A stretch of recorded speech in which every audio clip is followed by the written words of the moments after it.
Sino nga ba ako? Isang tanong na paulit-ulit kong tinatanong sa sarili ko. Madalas, natatakot akong sagutin. Nangangamba kasi ako at hindi ko magustuhan ang sagot.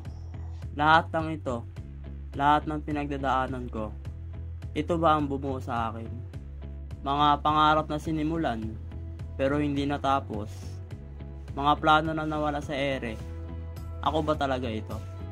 Pero sa bawat pahina, may kwento, may hirap, may saya, may mga panalo, may mga talo.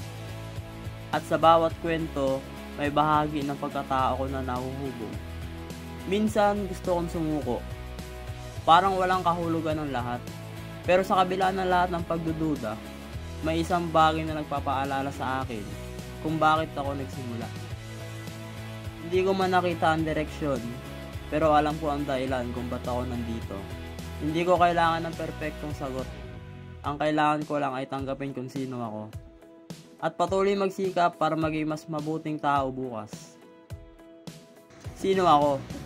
Ako ay isang tao nagkamali, natuto, at patuloy na lumalaban. Hindi man madali, pero sa bawat pagbangon, natuto akong maging mas malakas, mas matatag. At sa bawat araw na dumating, patuloy kong hinuhubog ang sarili ko. Hindi ko man laging makita ang buong larawan, pero alam ko na sa tamang landas ako. Sino ako? Ako ay isang tao na hindi takot magtanong, hindi takot magkamali, at hindi takot sumubok muli. At sa bawat pag-usad, natuklasan ko ang isang bagong bahagi ng aking sarili.